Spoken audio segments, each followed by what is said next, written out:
वहाँ से जो जो बातें निकली हैं बाहर, अब उसमें ऑथेंटिसिटी तो नहीं होती, लेकिन बड़ी ऑब्जेक्शनेबल बातें हैं। और अगर इनमें जरा भी गैरत होती तो वही इस्तीफे दे के आ जाते। जो बातें निकली हैं अगर वो हुई है तो वहीं पे इस्तीफा दे के आना चाहिए था। जो बातें निकली हैं मुझे लगता है कि गैरतमंद होते तो।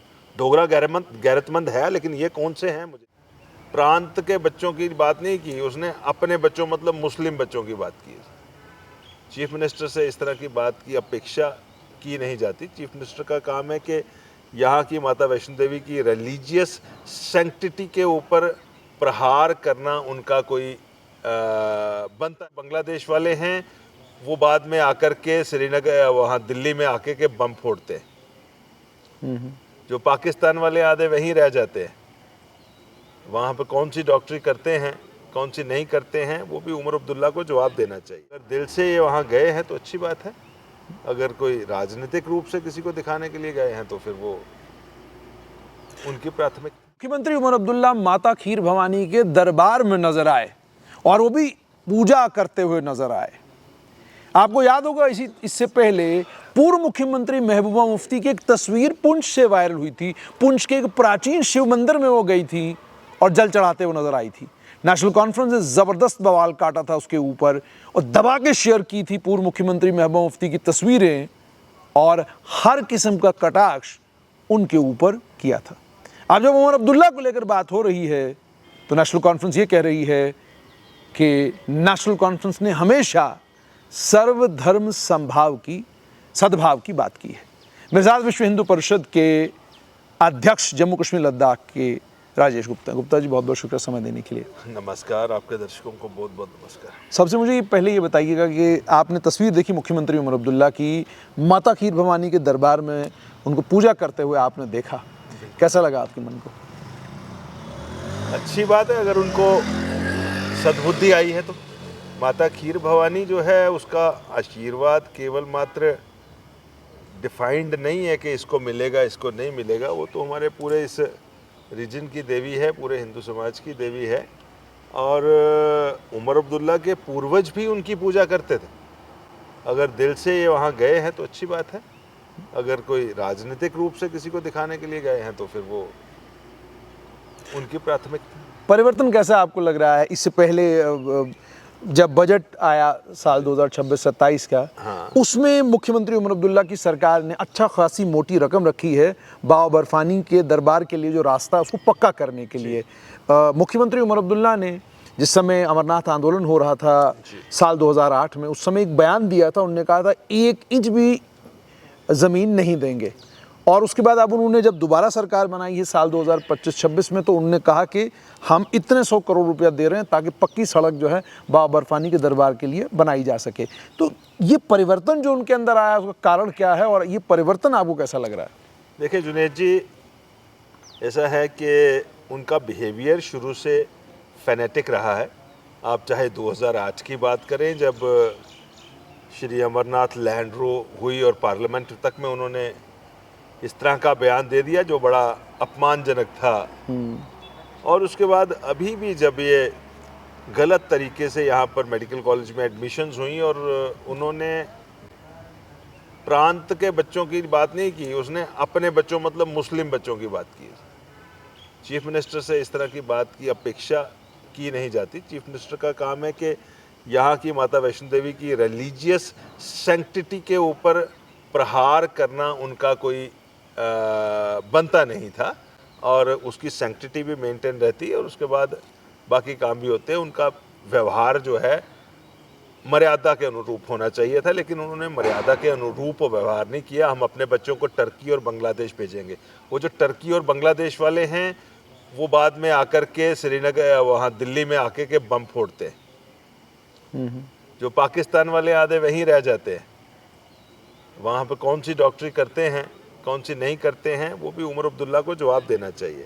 लेकिन जैसा कि मैंने पहले कहा कि पुरखे तो इनके भी माता खीर भवानी के ही उपासक थे, ठीक, और पुरखे इनके भी बाबा बर्फानी के ही उपासक थे।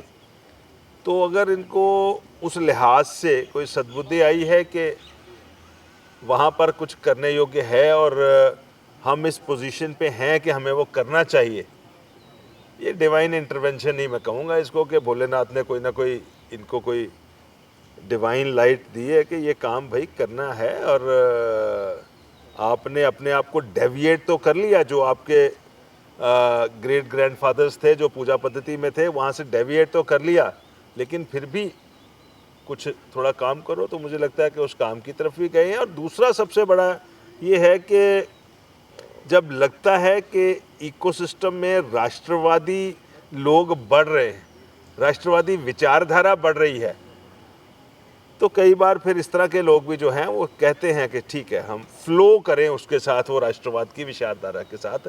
भोलेनाथ की यात्रा कोई केवल मात्र हिंदू रिलीजन की यात्रा नहीं है, सनातन धर्म की यात्रा नहीं है। It is a pilgrimage of national importance.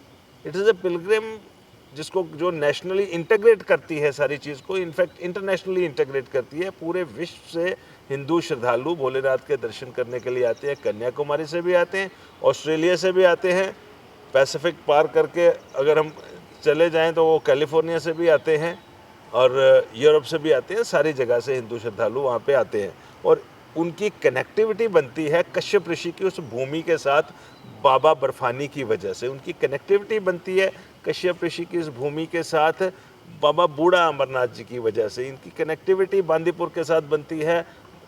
Daneshwar जी के स्थान जो छोटा अमरनाथ जिसको कहते हैं उसकी वजह से, या भोलेनाथ का जो स्थान है विवाह स्थल है सुदमादेव और मानतलाई का, तो उसको लेकर के पूरे भारत के लोगों की श्रद्धा है। और ये जो पैसा उमर अब्दुल्ला ने आप कह रहे हैं ना एलोकेट किया है, कोई इनका जाती पैसा नहीं है, ये पूरे भारत के टैक्स पेयर का पैसा है और पूरे भारत के टैक्स पेयर की श्रद्धा इस यात्रा से जुड़ी हुई है। जैसे आपने कहा पूरे भारत के यात्रा जो टैक्स पेयर है उसकी श्रद्धा इस यात्रा के साथ जुड़ी हुई है। आपसे ये भी समझना चाहूँगा कि एक तरफ से पूर्व मुख्यमंत्री महबूबा मुफ्ती पुंछ के एक प्राचीन मंदिर में शिवलिंग को जल चढ़ाते हुए नजर आई, दूसरी तरफ उनकी सुपुत्री इल्तिजा मुफ्ती ने कल एक बयान दिया, कहा कि पर्यटकों के ऊपर भी रोकथाम होनी चाहिए, बहुत ज़्यादा तादाद में पर्यटक आ रहे हैं, इसका नुकसान जो है वो घाटी को होगा। देखिए मुझे ऐसे लगता है कि ये कहीं ना कहीं, चाहे वो नेशनल कॉन्फ्रेंस है चाहे वो पीडीपी है, स्पेशली कश्मीर बेस्ड जो रीजनल पॉलिटिकल पार्टीज़ हैं उनके लीडर्स का माइंडसेट जो है वो एंटी हिंदू है और फैनेटिक है। मुझे ये कहने में गुरेज नहीं है, सभी का, मैक्सिमम का इनकी विचारधारा उस तरफ जाती है। एक साल पहले ही 22 सरन पहलगाम में एक टेररिस्ट अटैक हुआ जिसमें 22-23 हिंदू जो पर्यटक थे उनको नाम पूछ करके गोलियां मारी गई। अब कहा जा रहा है आतंकवादी बाहर से आए थे, लेकिन ग्राउंड सपोर्ट जिन्होंने दी वो भी पकड़े गए। ठीक, ऐसा तो नहीं है कि अब तो एस्टेब्लिश हो गया, चार्जशीट उसकी फाइल हो चुकी है। अब थोड़ा सा उस घटनाक्रम के 10-15 दिन पीछे चले जाए। पीछे जाने का मतलब है कि अगर रोहिल्ला है श्रीनगर के मेंबर पार्लियामेंट है, मेंबर पार्लियामेंट, सिमिलर बयान उनका आया था कि जो हिंदू पर्यटक बाहर से आ रहे हैं वो सांस्कृतिक आतंकवाद या कल्चरल टेररिज्म, कल्चरल इन्वेजन कर रहे हैं यहाँ पर कश्मीर में। भाई कश्यप ऋषि की धरती पर अगर हिंदू टूरिस्ट आता है तो कौन सा कल्चरल इन्वेजन हो जाए? कल्चर तो कश्यप ऋषि ने दिया हुआ है, कल्चर तो वहाँ का है, कश्यप ऋषि ने दिया है, कल्चर तो कश्यप ऋषि का। और कौन सा कल्चर है? और कौन? कश्यप ऋषि ने इस स्थान का सृजन किया है, उत्पन्न उन्होंने किया है, वो जन्मदाता है। ठीक है, तो उस पे तो कोई उसके साथ कंट्राडिक्टरी तो अप्रोच बन नहीं रही जो अमरनाथ के यात्री हैं उनके द्वारा। तो भाई कौन सा कल्चरल इन्वेजन हो रहा है? कल्चरल इन्वेजन तो मेरा ऐसा मानना है कि इस्लाम ने किया वहाँ आके। कल्चरल इन्वेजन उस वक्त हुआ जब यहाँ के मूल निवासियों को 89-90 में आपने टेररिज्म क्रिएट करके, टेरराइज करके यहाँ से बाहर निकाल दिया, नियरली उस हिंदुत्व को यहाँ से समाप्त करने की कोशिश की। लेकिन भोलेनाथ का एक समझ लो आशीर्वाद है कि वो धीरे धीरे करके अपने आप को वहाँ पे उसका पुनरुत्थान भी हो रहा है और री एस्टेब्लिशमेंट ऑफ सनातन धर्म भी हो रही है। कल्चरल इन्वेजन तो मैं समझता हूँ कि एक उस विचारधारा ने किया जो यहाँ से नहीं उपजी थी। ठीक। जो इस ज़मीन की पैदाइश नहीं है।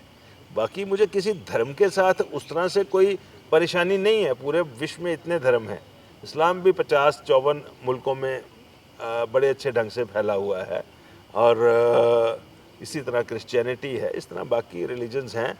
लेकिन किसी दूसरे को इन्वेड करना, उसके बाद उसको वहाँ से आप जिसको कहते हैं कि घाटी को हिंदू विहीन करने की कोशिश करना, कश्यप ऋषि की धरती को, और वो भी आर्म्ड एक इन्वेजन जिसको कहते हैं शस्त्रों के साथ या डरा करके उस ढंग से करना, कल्चरल इन्वेजन उसको कहते हैं। अब वो जो कल्चरल इन्वेजन के नाम पर आगा रोहिल्ला ने बात की, उसको बाद में जिसको कहते हैं कि सेकंड कर दिया या सप्लीमेंट कर दिया पाकिस्तान के आर्मी चीफ ने, जो सेल्फ स्टाइल्ड फील्ड मार्शल बने हारने के बाद। पहली बार ऐसा हुआ होगा विश्व में। और उसके 2 दिन के बाद 22 रन का अटैक हो गया। अटैक में पहलगाम के लोग भी शामिल थे, वो मुस्लिम थे जो शामिल थे, ठीक है। तो उसके बाद भी कई चीज़ें ऐसी हुई। तो मुझे ऐसे लगता है कि ये जो इस्लाम के नाम पर टेररिज्म का इकोसिस्टम है, उसका कहीं ना कहीं इन पार्टियों के कुछ सर्वे सर्वा हिस्सेदार हैं। मैं हैरान हूँ कि अमरनाथ यात्रा का जब काउंटडाउन शुरू हो रहा है, मैं हैरान हूँ कि जब कल सुबह यहाँ से ये जो खीर भवानी की यात्रा निकल रही है, ऐसे समय में आप कह रहे हैं कि महबूबा की बेटी ने कोई स्टेटमेंट दे दी। उन्होंने कहा कि बहुत ज़्यादा यात्रु आ रहे हैं यहाँ पर, बहुत ज़्यादा ये पर्यटक आ रहे हैं। ये कल का है? बिल्कुल, उनको स्टेटमेंट दिया उन्होंने, बहुत ज़्यादा पर्यटक आ रहे हैं। बताइए यहाँ का जो मौसम है, यहाँ का जो एनवायरनमेंट है, अभी इल्तिज़ाम मुफ्ती को ये कहिए कि आप और आपकी मदर जब वो चीफ मिनिस्टर थी, बॉम्बे जाके फिल्म प्रोड्यूसर्स को और टूरिज्म फ्रेटर्निटी को क्यों जा कर के बार बार कहते थे कि आइए हमारे पास। अभी आपके प्रेजेंट चीफ मिनिस्टर हर तीसरे दिन कभी मुंबई और कहीं कहीं और गए होते हैं, लोगों को इनवाइट करते हैं, आइए हमारे पास। ठीक है। तो आप इसका विरोध करेंगे? शोकेसिंग भी सिर्फ वो गुलमर्ग, पहलगाम और श्रीनगर और सोनमर्ग की करते हैं। शोकेसिंग कभी बनी बिलावर बसोली की नहीं करते। कारण क्या लगता है आपको? जम्मू संभाग को क्यों इग्नोर करते हैं? उधमपुर की नहीं करते, कभी भद्रवा की नहीं करते, क्यों नहीं करते? क्यों नहीं करते? क्योंकि इनका माइंडसेट जो है वो एक जिसको कहते हैं ना कट्टर इस्लाम से भरा हुआ है। इनको लगता है कि जहाँ हिंदू पॉपुलेशन ज़्यादा है वहाँ पे कोई बहुत ज़्यादा इकोनॉमिक एक्टिविटी हमने होने नहीं देनी। एक इनडायरेक्टली इकोनॉमिकली डिप्राइव करना, एक यानी आप ये कहने की कोशिश कर रहे हैं कि जम्मू संभाग में चूंकि मेजॉरिटी हिंदू रहता है तो इस वजह से यस मैं वही तो आपको कह रहा हूँ कि तभी इग्नोर किया गया है। बेनिफिशियरी इकोनॉमिक एक्टिविटी का कौन होगा? मेजर बेनिफिशियरी हिंदू होगा। और अब मैं आपको और भी बता देता हूँ इन्होंने किया क्या है। जम्मू संभाग के आप किसी भी पिलग्रिमेज टूरिस्ट प्लेस का नाम लीजिए, किसी का, मैं एनी कह रहा हूँ, एनी का मतलब ये है एट पुंछ बूढ़े अमरनाथ, उसके रास्ते में मंगला माता का स्थान है, वीरभद्रेश्वर का स्थान है, शिवखोड़ी का स्थान है। ठीक, जम्मू से आप चलिए, एक भी सड़क ठीक नहीं है वहाँ तक के लिए। जम्मू से मानसर और सुरिंसर लेक्स हैं, सांबा से मानसर चलिए सड़क खराब। ठीक, इतने सालों से खराब है। सुध महादेव, सुकराला माता सड़क खराब। सुध महादेव की सड़क भी चनैनी से बुरी हालत में है। जम्मू में अगर टूरिस्ट आएगा तो उसको किस तरह से, हम पत्नीटाप से सनासर की सड़क खराब है, भद्रवा के आगे जो गोलडंडा और दूसरी जगह जाना है सड़कें खराब मिलती हैं आपको। सरथल की सड़क बनी नहीं पा रही क्योंकि इच्छा शक्ति नहीं। ठीक, विल नहीं है। अच्छा, इच्छा शक्ति क्या, इच्छा ही नहीं है, करना नहीं चाहते। अच्छा, मुझे राजेश जी ये बताइए, किसको आप इस चीज़ के लिए जिम्मेदार ठहराएंगे कि जब हम सुध महादेव की बात करते हैं तो सुध महादेव को लेकर ये कहा जाता है कि उसका भगवान शिव के साथ बड़ा गहरा कनेक्शन है, बड़ा कनेक्शन नाता है। हालांकि मैं तो इतना जानता नहीं, लेकिन जो जानकारी थोड़ी बहुत मिली उसके मुताबिक कि भगवान शिव की बारात वहाँ पर आई थी और माता पार्वती का स्थान वहाँ पर है। तो जिसकी इतनी ज़्यादा मान्यता जगह की है, उसका अगर चर्चा ही पूरे देश में नहीं है, कारण क्या है उसका, वो मैं आपसे समझना चाहूँगा। ये तो पिछले 10 साल का तो नहीं हो सकता, ये तो सालों से ये चीज़ें होती आई हैं। अनफॉर्चुनेटली यहाँ पर हुकूमत जो है इन्हीं राजनीतिक दलों की रही, जो कि जिनको ऐसे लगता है कि हमारा बेस जो है वो कश्मीर है और कश्मीर की मुस्लिम फ्रेटर्निटी है, ठीक। और हम उस बेस को प्रोटेक्ट करके रखें तो हमारी सरकार रिपीटेडली बनती रहेगी। ठीक। और बेस को प्रोटेक्ट करने के साथ साथ हम एक सेक्शन ऑफ सोसाइटी को ही अगर नर्चर करते रहें तो उस सेक्शन ऑफ सोसाइटी की पॉपुलेशन इतनी है कि हम सरकार कंटिन्यूसली बनाते रहेंगे, ऐसा इन लोगों का मानना है। ठीक है, इस वजह से इन्होंने दूसरे सेक्शन ऑफ सोसाइटी के द्वारा इनहेबिटेड ज्योग्राफिकल रीजन्स, दूसरे सेक्शन ऑफ सोसाइटी की एस्पिरेशंस, दोनों चीज़ों को दरकिनार करके रखा है। ठीक। आज जिस वक्त आप मेरा ये इंटरव्यू ले रहे हैं, कल सुबह अर्ली मॉर्निंग यहाँ से माता खीर भवानी की यात्रा जम्मू से रवाना होगी, निकलनी है। पूरे भारत से हमारे कश्मीरी हिंदू विस्थापित भाई उस यात्रा के लिए आ रहे हैं। अब जो बेंगलोर सेटल हो गए, जो चेन्नई सेटल हो गए, जो दिल्ली सेटल हो गए, वो अब जब यहाँ पर आएंगे तो वो एक पर्यटन का सिलसिला बनेगा। जम्मू में 1-2 दिन रुक रहे हैं, जम्मू से वो जाएंगे। इसी तरह दूसरे जो हमारे हिंदू श्रद्धालु हैं माता खीर भवानी के, कोई जलंधर से, अमृतसर से, पंजाब से, दिल्ली से, वो भी आ रहे हैं। सरकार जो है, रिलीफ वाला जो डिपार्टमेंट है आपका और डिविजनल कमिश्नर जम्मू, ये लोग 100-150 बसें तो सरकार की तरफ से दे रहे हैं। ठीक। विश्व हिंदू परिषद की तरफ से रास्ते में लंगर भंडारे लगाए जा रहे हैं। वहाँ पर हमारी जो सहयोगी संस्थाएं हैं, खीर भवानी यात्रा वेलफेयर सोसाइटी, वो LED लाइटिंग वहाँ पर करवाई है। तुलमुला में भंडारे का बंदोबस्त हमने 20-30 हज़ार लोगों का वहाँ पे किया है। लेकिन मैं आपको एक बात बहुत अफसोस से कहता हूँ, बहुत ही अफसोस से, डायरेक्टोरेट ऑफ टूरिज्म जम्मू, कि जम्मू से वो टेक ऑफ हो रही है यात्रा जी। कल सवेरे 6:30 बजे नगरोटा से डिपार्चर है यात्रा का। आपने पूरे शहर में कहीं पर कोई एक होर्डिंग बैनर किसी अखबार में, आप मीडिया से हैं, किसी FM चैनल पे इसके लिए कोई बातचीत, प्रचार प्रसार नहीं पिछले है, 15 दिन, 1 महीने के कोई प्रचार प्रसार नहीं है। तो मुझे बताइए, डायरेक्टोरेट ऑफ टूरिज्म का ये काम है कि नहीं है? बिल्कुल। एक बड़ा पिलग्रिमेज टूरिज्म का इवेंट है ये। अगले 3-4 दिन में 1-2 लाख लोगों ने वहां जाना है, और डायरेक्टोरेट ऑफ टूरिज्म जो है बिल्कुल ऐसे उससे अनजान, अनभिज्ञ है। और पब्लिसिटी का बजट ह्यूज होगा इनके पास, कहाँ खर्च करते हैं, कहाँ नहीं करते, यही जानते होंगे। और चीफ मिनिस्टर जब जाते हैं बाहर टूरिज्म की प्रमोशन के लिए, चाहे वो देश में जाएं, चाहे विदेश में जाएं, चाहे इनके जो आगे सबॉर्डिनेट कलीग्स हैं कैबिनेट में या एडवाइजर्स हैं, वो भी जब जाते हैं, तो कभी किसी ने, मैंने आपको पूछा, बूढ़ा अमरनाथ या सुकराला माता की बात तो, मानसर की बात तो किसी ने नहीं की। तब तो केवल गुलमर्ग, गंडोला और फलाना ही चलेगा। हैं? तो इसका मतलब साफ तौर पर आपका ये कहना है कि सरकार एक बड़े संयोजित तरीके से जम्मू संभाग में, चूंकि एक समुदाय की मेजॉरिटी है, उसको ख्याल करते हुए इस संभाग में पर्यटन को उस तरीके से जोर नहीं दे रही जिस तरीके से। देखिए, ये तो बिल्कुल आप अगर पिछले 1-1.5 साल की इनकी पॉलिटिकल स्टेटमेंट्स को भी एनालाइज करें तो ऐसा लगता है कि जैसे ये कहना चाहते हैं कि जम्मू संभाग से तो हमें सीटें भी नहीं आई हैं, तो हम अपनी उस कॉन्स्टिट्यूंसी को प्रोटेक्ट करें। भाई, जम्मू संभाग से सीटें नहीं आई हैं तो इसका मतलब क्या है कि वो जो केंद्र सरकार का पैसा आ रहा है बजट के लिए, जो पूरे भारत के टैक्स पेयर का पैसा है, उसकी इवन डिस्ट्रीब्यूशन नहीं होनी चाहिए क्या? क्या डेवलपमेंट इवन नहीं होनी चाहिए कि सभी चीज़ों का एटपार लाया जाए? आप पूरी यूनियन टेरिटरी के मुख्यमंत्री हैं, या फिर अपने आप को डिक्लेयर करें कि हम सिर्फ मुसलमानों के और कश्मीर के इन जिलों के मुख्यमंत्री हैं। अंत में आपसे ये जानना चाहूँगा कि नेशनल कॉन्फ्रेंस की बहुत बड़ी मीटिंग हुई दाची गांव में, कहते वहाँ 2 ही मंत्रियों के ऊपर नजला गिरा बड़े बुरे तरीके से, और आरोप प्रत्यारोप का सिलसिला चला भी, और उसमें भी निशाना सिर्फ उन्हीं 2 मंत्रियों के ऊपर था, बाकियों को भी कहा गया पर उस इंटेंसिटी के साथ बात नहीं की गई।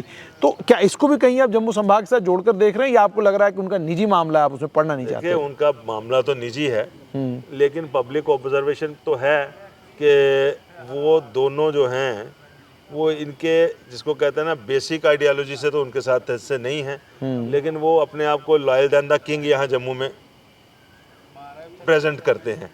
दे स्पीक मोर परफॉर्मलेस, जो उनकी है, उनकी परफॉर्मेंस तो है नहीं है। परफॉर्मेंस नहीं है तो नेचुरली उनका जो मूल कैडर है इस बात से हताश तो होगा ही कि भाई इनको मिनिस्टर भी बनाया और ये परफॉर्म भी नहीं कर रहे हैं और अनड्यू बेनिफिट्स ले रहे हैं, और वहाँ से जो बातें निकली हैं बाहर, अब उसमें ऑथेंटिसिटी तो नहीं होती लेकिन बड़ी ऑब्जेक्शनेबल बातें हैं।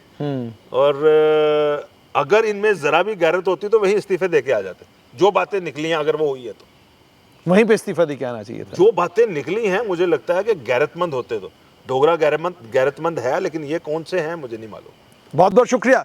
तो ये थे विश्व हिंदू परिषद के जम्मू कश्मीर लद्दाख के अध्यक्ष राजेश गुप्ता, जिन्होंने बिल्कुल साफ कर दिया कि जम्मू संभाग के पर्यटन को इसलिए निशाना बनाया गया है क्योंकि जम्मू संभाग में एक समुदाय के लोग जो हैं बहुसंख्यक हैं, इसी के चलते यहाँ का पर्यटन जम्मू कश्मीर की सरकार की प्राथमिकता नहीं है।